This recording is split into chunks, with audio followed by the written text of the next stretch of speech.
So yon, welcome back to my channel mga Koblaks. So may bago tayong recipe ngayon. Tayo ay mag-grilled limpo mga Koblaks. So ayan, bumili kami ng limpo at saka pipino para kombinasyon. Yon, mamarinate muna natin mga Koblaks. So mag-prepare muna tayo ng toyo ng ulo mo, kalamansi. Lagyan natin ng kalamansi mga Koblaks. Ayan, magkakatalo yan mga Koblaks pag nag-marinate tayo dyan sa kalamansi at saka toyo at saka bawang mga Koblaks. Ayan. So mga Koblaks, palambing naman kung hindi ka pa nakapag-subscribe sa channel ko, don't forget to subscribe my channel and pakiclick na rin ang bell button para updated kayo sa mga bagong video at nanonotify kayo mga Koblaks. So ayan, at marami kayong makikita na kakaibang luto dito sa content ko. Yan mga Koblaks, kung may mga gusto kayong i-request na lutuin or suggestion, comment lang po sa baba mga Koblaks at titingnan natin kung kaya natin gawin yan mga Koblaks. Ayan, at lagyan natin ng ketchup mga Koblaks. Yan, imikos-mikos muna natin yan para mahalo mga Koblaks. And din lalagay na natin yung pork belly. So mga 20 minutes lang or 30 minutes mga Koblaks, marinate natin. Ayaw ko rin kasi nagmamarinate ng yung 12 hours kasi pumapangit ang lasa ng karne mga Koblaks.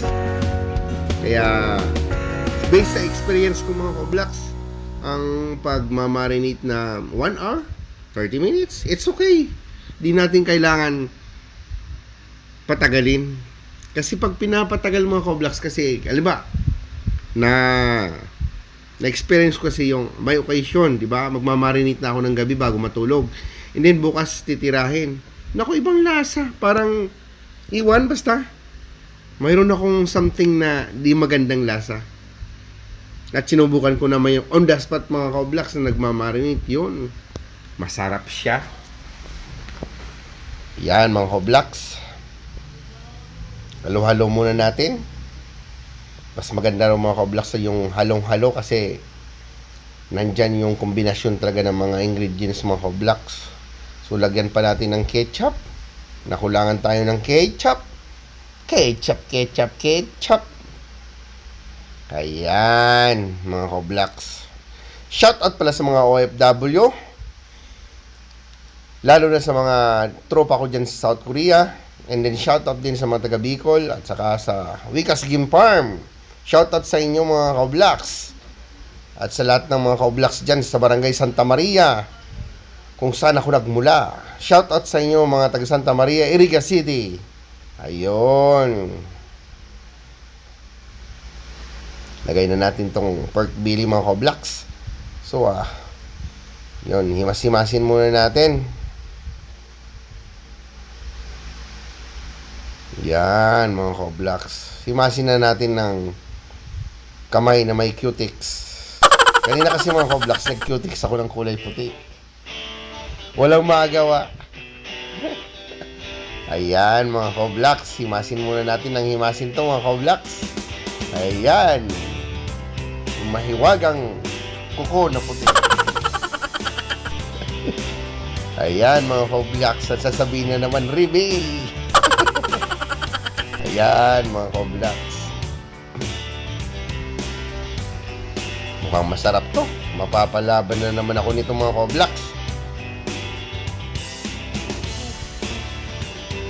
At yan. Yan na nga mga Koblaks, sinalang na natin.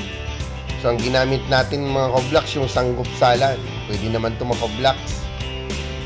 Kasi ihawin ko sana mga Koblaks, kaso wala pala akong screen. Wala pala akong ihawan. Kaya ginawa ko mga Koblaks, ano lang ako ng uling at inilagay ko tong yung sanggop salad mga Koblaks. Kaya yan, pero masarap yan. Unlike dyan sa gas natin gagawin. Kasi iba pa rin yung aroma mga ka-Oblax ng kahoy.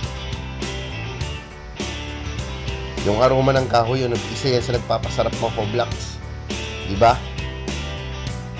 Kaya nga nung bata pa ako sa projects namin, talagang kahoy ang ginagatong namin. Hindi pa uso at the time nun yung mga gas-gas na yan. Napakasarap niya mga ka-Oblax, lalo yung magagata ka. Naku, tapos medyo mausok-usok. Yun, isa yun sa flavor mga ka-Oblax ng mga... Kaya di ba sinasabi ng iba, mas masarap ang luto ng kahoy. Kasi nga mga ka-Oblax, nagbibigay pa rin ng flavor yung yung kahoy, yung usok niyan, nagbibigay ng flavor sa pagkain natin mga ka-Oblax. Ayan mga ka-Oblax. Mukhang masarap to. Mapapalaban na naman ako nito mga ka-Oblax. Ayan na.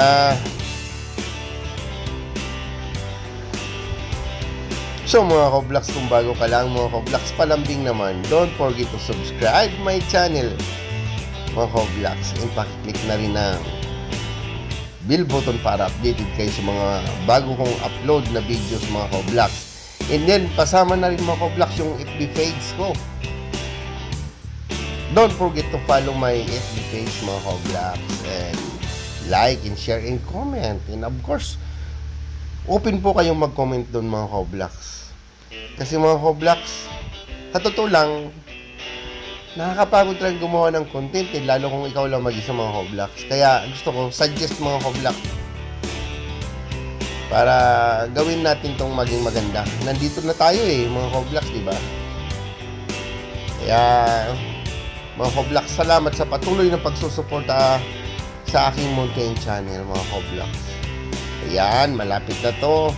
Gutom na rin ako mga ka-Oblax. Ayan na.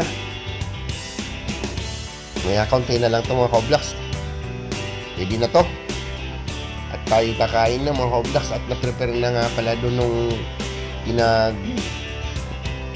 dance natin na kamote, talbos ng kamote. At saka may pipiin ng mga ka-Oblax. Pinag-prepare na rin doon. May sausawan na rin tayong toyo kamansi. Yan na, chinap ko na mga ka-Oblax. Ito na yun. At ayan na rin mga ka-Oblax yung mga gulay-gulay natin. Kung sa Korean, pancham mga ka-Oblax. Ayan. Mukhang mapapalaban na naman tayo sa kainan nito mga ka-Oblax. So, sige na mga ka-Oblax. Hanggang dito lang ang videos ko mga ka-Oblax. Salamat sa panunod. Hanggang sa muli. Ito si ka-Oblax nagsasabi. Ingat palagi and God bless you. Mama Chokto.